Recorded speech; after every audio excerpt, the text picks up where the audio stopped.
हमारे जैसे पहले भी मैंने बताया कि हमारे यहाँ अलग अलग परंपरा, अलग अलग संस्कृति, हमारे यहाँ पे हर तरीके का खाना हम लोगों ने बचपन से खाया। ऐसा नहीं है कि हमने कभी पूरी नहीं खाई, कचौड़ी नहीं खाई, पराठे नहीं खाए, हमने लड्डू नहीं खाई, मिठाई नहीं खाई, हमने बालूशाही नहीं खाई, हम लोगों ने सब खाई हुई है। और हमारा जो पेट है उस तरीके से बना हुआ है कि हम लोग उन सारी चीज़ों को डाइजेस्ट कर सकते हैं। लेकिन प्रॉब्लम कहाँ पर आती है, जब लोग जो है ना वो अति करते हैं, जब कोई चीज़ें बहुत ज़्यादा हो जाती हैं। कि अब जैसे कुछ लोग हैं उनको मीठा पसंद है तो उनके घर में बराबर मीठा ही बना रहता है, रोज़ ही खा रहे हैं। तो गड़बड़ जो है जब वहाँ पर होती है, जब ये सब चीज़ें रोज़ होने लगती हैं और जो पोषण होता है, जो ज़रूरी चीज़ें हमारी बॉडी के लिए होती हैं, हम उनको ना दे करके अनायास ही जो चीज़ें हमें नहीं खानी होती हम वो खाना शुरू कर देते हैं, तब प्रॉब्लम आती है। तो हम जब उस चीज़ को समझ जाते हैं कि हमको क्या, कितना, कैसे और कब खाना है, तो फिर कोई प्रॉब्लम होती ही नहीं है। तो मैंने इसलिए कहा कि फेस्टिवल्स है, आप सबको छूट है, जो भी हमारे ट्रेडिशनल चीज़ें होती हैं, जो हमारे घर में बनता है, जो भी हमारे रिचुअल्स हैं हमको उनको फॉलो करना है। और जो भी हमारे घरों में बनता है वो हम आराम से खा पी सकते हैं बिना कोई ज़्यादा दिमाग लगाए या सोचे समझे या कोई बहुत अपने आप को परेशान किया। आप वो सब चीज़ें एंजॉय कर सकते हो। और आप लोगों ने भी किया और आप में से बहुत सारे लोगों ने देखा कि आपका ऐसा रिजल्ट भी है कि 100-200 ग्राम या आधा किलो ऐसा किसी का वजन बढ़ा होगा। इससे ज़्यादा मेरे ख्याल से मुझे नहीं लगता। अगर हम पोर्शन कंट्रोल का ध्यान रखते हैं तो किसी का भी वजन बढ़ा होगा या किसी को कोई भी समस्या हुई होगी। जब तक हम ओवर ईटिंग नहीं करते तब तक इस तरीके की कोई समस्या या कोई ऐसी प्रॉब्लम नहीं होती है ना। आप सब लोगों ने अपने आप में महसूस भी किया होगा। लेकिन आप कोशिश करिए, जैसे अब सबने फेस्टिवल एंजॉय कर लिया, सब हो गया, तो अब क्या करना है, अब आप लोगों को मैं तो ये बोलूँगी कि आप लोग 3 दिन के डिटॉक्स पर जाइए, है ना। क्योंकि इस तरीके से जब डिटॉक्स आप करेंगे, और मुश्किल डिटॉक्स नहीं करना है कि आपको कोई लिक्विड पर ही रहना है, ऐसा नहीं है। लेकिन डिटॉक्स इस तरीके का कि 3 दिन तक आपको कोई भी जो गरिष्ठ चीज़ें होती हैं, जैसे कि मसाला हो गया या बहुत ज़्यादा रोटी चावल पे फोकस हो गया, ये मत कीजिए। जैसे हम लोग यहाँ पर मूंग दाल का एक बहुत ईजी डिटॉक्स बताते हैं। उसमें क्या करना होता है आपको, एक टाइम में जैसे वेजिटेबल्स, आपने सॉटे वेजिटेबल्स हल्की, उसमें भी मसाला वगैरह मत डालिए, ग्रीन वेजिटेबल्स लीजिए और उसको ही सॉटे करके खाइए। हल्का जैसे पक जाए, बहुत ज़्यादा उसको मत पकाइए, उसको ही खाइए। सैलड ज़्यादा खाइए और स्प्राउट्स वगैरह खाइए। कोशिश कीजिए 1 या 2 टाइम में आप जो मूंग दाल, जो खड़ी वाली जो मूंग दाल होती है, हरी मूंग दाल खड़ी वाली जो होती है, उसको भिगो दीजिए। उसको भिगो करके उसको बॉईल कर लीजिए। 1 चम्मच घी में उसमें आप ज़ीरा, लहसुन, मिर्चा, टमाटर, इसका तड़का भी लगा सकते हैं। और उसके बाद यही दाल जो है वो आप अपना लंच में लीजिए, ठीक है। और डिनर में भी ले सकते हैं, जिनको अगर लेनी है तो डिनर में भी ले सकते हैं। तो आप यही दाल का भी यूज़ कीजिए और उसके बाद फिर अपना कम से कम 3 दिनों तक इसको आप फॉलो करेंगे तो क्या होगा, आपको बहुत, एक तो जो लगता है ना भारी भारी लगता है जब हम कोई भी गरिष्ठ चीज़ें खाते हैं, मीठा आपने खाया, आपने बहुत ज़्यादा तेल मसाला और ये सब चीज़ें खाई ना, तो इस समय क्या होता है, आप नहीं चाहेंगे, आपने कम खाया है फिर भी हमारी बॉडी में एक, हमारे जो डाइजेस्टिव सिस्टम होता है ना, उस पर एक भार पड़ता है। कहीं ना कहीं टॉक्सिन्स जो है वो हमारी बॉडी में क्रिएट हो जाते हैं इन सब खाने की वजह से।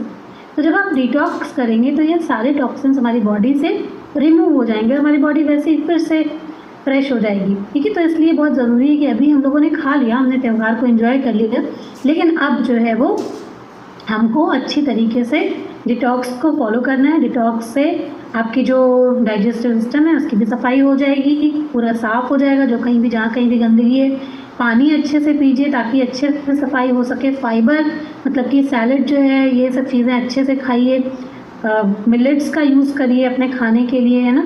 तो ये सब करेंगे तो जैसे अभी कह रही थी ना, स्किन का ध्यान रखना है, मुझे दीप्ति कह रही थी, तो जितना आप इन सब डाइट पे अपना ध्यान देंगे उतना ही अच्छा जो है आपका जो स्किन की आप बात करें, पानी अच्छे से पीना, अपना फाइबर अच्छे तरीके से लेना, अपने डाइट में प्रोटीन इंटेक का ख्याल रखना, जितना भी आप ये करेंगे इससे क्या होगा, आपकी जो बाल हैं, आपकी जो स्किन है वो भी अच्छे होते जाएंगे। तो फलों को और हरी सब्जियों को अपने खाने में शामिल करना है ना। पानी अच्छी तरीके से पीना है, गर्म पानी पी सकते हैं। बहुत सारे लोग, जो लोग यहाँ पर फ्रेश रहते हैं, आपको फ्रेश के फ़ायदे बहुत अच्छी तरीके से मालूम है कि उससे कितना फ़ायदा होता है। ना सिर्फ आपका मेटाबॉलिज्म इम्प्रूव होता है बल्कि आपकी एनर्जी अच्छी होती है, स्किन अच्छी होती है, वेट लॉस में भी हेल्प करता है, तो बहुत अच्छे तरीके से आपको मदद करता है। तो सब लोग फ्रेश ज़रूर पीजिए। फ्रेश लीजिए, उसके बहुत सारे फ़ायदे होते हैं, ठीक है। तो कोशिश कीजिए इन 3 दिनों में आप लोग अपना फाइबर इंटेक अच्छा रखिए, प्रोटीन अच्छा रखिए, पानी अच्छे तरीके से पीजिए, तेल मसालेदार जितना भी अब चीनी-वीनी जो भी अब बचा हुआ जो मिठाई वगैरह है, सबको अब आप बाँट-बूँट के ख़त्म करिए। अब ज़्यादा कुछ भी नहीं खाना है ऐसा। और कोशिश कीजिए कि जो भी आप लोग को मालूम है जब त्योहार होता है तो भले ही सब चीज़ें हैं, लेकिन कहीं न कहीं एक काम का टेंशन, एक स्ट्रेस या जो भी चीज़ें हैं अभी उनको निपटाने का एक तनाव हमारे दिमाग में कहीं न कहीं थोड़ा तो रहता ही है। उससे निपटने के लिए भी अभी आपको एक्सरसाइज़ रूटीन में वापस आना है। जो मेडिटेशन वगैरह रिलैक्सेशन आप यहाँ पर सीखते हैं उस रूटीन में वापस आना है। उन चीज़ों में आपको फिर से अपने आप को आना है। इन केस किसी ने भी घर में जो मैंने बताया था मीठा बनाने के लिए, जो खजूर की और नारियल की जो बर्फ़ी मैंने बताई थी, अगर आपने वो बनाई है तो आप जो सीड्स और ड्राई फ्रूट्स को लेकर के अगर आपने बनाई तो वो आप खा सकते हैं। जैसे आप लोग ड्राई फ्रूट्स और वो सीड्स सुबह खाते हैं, तो जिन लोगों ने बनाई होगी, जिनके पास में बची होगी, वो सुबह-सुबह वो अपनी एक खा सकते हैं एक्सरसाइज के पहले। अगर आप खाते कि देखो डायबिटीज़ वगैरह नहीं है तो नॉर्मल अपना जैसे आप जो ड्राई फ्रूट्स भिगो के खा रहे थे उसकी जगह में आप अपना एक ड्राई फ्रूट्स और नट्स की अगर आपके पास में अभी बची हुई तो आप वो खा सकते हैं। और जाड़े में आप उनको बना करके रख सकते हैं और उसका प्रॉपर आप बराबर ले सकते हैं। उसमें चीनी नहीं था, उसमें खजूर या अंजीर से उसको मैंने बनाना बताया था, तो उसको आप लोग ले सकते हैं, ठीक है। बाकी उसके अलावा जितना भी मार्केट का मीठा अगर आपके पास में बचा है, कहीं से आया है, तो उसको कोशिश कीजिए अवॉइड कीजिए, मत खाइए, है ना। और अपना ध्यान रखिए, पानी बहुत अच्छे तरीके से पीजिए। काम के चक्कर में, टेंशन में कई बार लोग थोड़ा-सा पानी पीना भूल जाते हैं, तो उसका ख्याल रखिए, पानी अच्छे तरीके से पीजिए। और थोड़ा-सा दिमाग में कोई टेंशन हो तो मेंटल डिटॉक्स भी कीजिए। कुछ बातें ऐसी कभी-कभी हो जाती हैं फेस्टिवल्स में या कहीं हम किसी से मिलते हैं, कुछ बहुत सारी ऐसी चीज़ें होती हैं जो थोड़ी बहुत खुशियों के साथ-साथ में टेंशन भी दे जाती हैं, है ना? तो उनको भी दूर करने की ज़रूरत है। उनको भी समझने की ज़रूरत है कि कहीं आपके मन पे कुछ भी ऐसा प्रभाव पड़ा हो, कुछ भी ऐसी चीज़ें हों जो आपको कहीं से थोड़ा-सा भी हर्ट की हों, तो उनको भी दूर कीजिए, उनके ऊपर भी काम कीजिए और अपनी सेहत का पूरा ध्यान रखिए। वापस से बैक टू रूटीन आ जाइए, सभी चीज़ों को अच्छे से फ़ॉलो करिए, जैसे यहाँ पर बताया जाता है। जैसे कि पानी का रूटीन एक बार फिर से याद दिला देती हूँ, 1 घंटे में 1 ग्लास पानी बैठ के सिप करके खाने में अभी कोई भी चीज़ बाहर की नहीं खानी है, तला भुना मसालेदार ये सब कुछ अवॉइड करना है। हल्का खाना खाइए, घर का खाना खाइए, पोर्शन कंट्रोल का बहुत ध्यान रखिए और जैसे पूरा रूटीन अब तक आपने फॉलो किया वैसे कीजिए। और हमेशा एक बात ध्यान रखिए, बाहर वालों की बहुत ज़्यादा मत सुनिए, अपने आप को देखिए, अपने मन की बात सुनिए, अपने आप कैसा आप फील करते हैं। ये सब चीज़ें जो थोड़ा बहुत वेट लॉस आपने कर लिया है या अपने रूटीन को अच्छे से फॉलो कर रहे हैं, उसके बाद आपको कैसा महसूस हो रहा है ना, केवल वही बात सुनिए और समझिए। बाकी बहुत ज़्यादा समझने की कोशिश मत कीजिए कि कौन आपको क्या कहता है, ठीक है।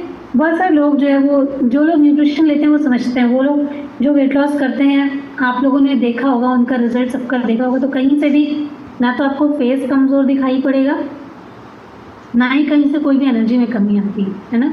तो वो भी एक बहुत बड़ा फ़र्क होता है। और जब आप न्यूट्रिशन कंज्यूम करते हैं तो उसके बहुत सारे बेनिफिट होते हैं, तो उसको लेकर के जिन्होंने भी वेट लॉस किया है उनको कुछ भी पता नहीं चलता है। तो कोशिश कीजिए आप लोग भी, जितने भी लोग हैं यहाँ पर उनसे भी मैं बोलूँगी, अगर कोई भी आपको कुछ भी लगता है, आपको फेस का लगता है, कुछ भी लगता है, आप कुछ भी अपना ये न्यूट्रिशंस अगर आप ऐड करते हैं फेस के लिए या शेक वगैरह ऐड करते हैं, आपको बहुत ज़बरदस्त अपने फेस में और सब चीज़ों में रिजल्ट देखने को मिलता है। और कहीं ना कहीं वो कोई एक्स्ट्रा खर्चा नहीं होता है, वो आपके बहुत सारे खर्चों को बचाने का काम करता है ना। कोई भी चीज़ की वैल्यू हम लोग कैसे समझते हैं, हम पैसे समझते हैं, हमने इतना पैसा इसमें खर्च किया, पर उसको वैसे नहीं समझना चाहिए। उस पैसे से आपको जो रिज़ल्ट मिलता है हमेशा उसकी वैल्यू उसमें देखा करिए। अभी कोई लोग थे, मतलब वो उनके मेडिकल खर्चे बहुत ज़्यादा थे, इतने डॉक्टर्स के पास में जा रहे हैं, हर हफ्ते पहुंच जा रहे हैं, इतना पैसा लगा रहे हैं, लेकिन यहाँ आने के बाद अगर आपकी उन चीज़ों में कमी आई है तो वो आपकी वैल्यू हुई कि नहीं हुई, है ना। वो उस वैल्यू को देखिए, आपका कितना पैसा बचा, आप उससे अपने आप को आंकिए कि आपने यहाँ पर क्या चीज़ें पाई। जब आप उसको महसूस करेंगे ना तो आपको सारे खर्चे बहुत कम नज़र आएंगे, ठीक है। अच्छी चीज़ों में इन्वेस्ट करना बहुत अच्छी बात होती है, कभी भी इसका रिग्रेट नहीं करना चाहिए, कभी पछतावा नहीं करना चाहिए। हमेशा अगर हम अपने ऊपर इन्वेस्ट करते रहते हैं ना, तो ये हमारी ज़िंदगी का सबसे अच्छा इन्वेस्टमेंट होता है ना। अपने ऊपर किसी भी अच्छी चीज़ में अपनी स्किल को बढ़ाते हैं, अपने ऊपर कुछ अपना खा रहे हैं, अच्छा पोषण ले रहे हैं या कुछ भी सीख रहे हैं, कुछ भी आप कर रहे हैं तो आप अपने ऊपर अच्छा एक इन्वेस्टमेंट कर रहे हैं। कभी भी उसमें रिग्रेट नहीं करना चाहिए, दूसरा थॉट लाना ही नहीं चाहिए उसमें। तो करते रहिए और अपनी सेहत को अच्छा करते रहिए। किसी का भी कोई क्वेश्चन होगा, कोई आपको बात करनी होगी, कॉल करनी होगी तो आज कर लीजिएगा, ठीक है। आज बात हो जाएगी तो आपको मुझे बता दीजिएगा, हम लोग सारे सॉल्यूशंस को लेकर के आएंगे आपके लिए। तो चलिए मिलते हैं शाम को फिर से। तब तक के लिए अपना ख्याल रखिए, स्वस्थ रहिए, मस्त रहिए और ज़बरदस्त रहिए, खुश रहिए। चलिए टाटा बाय।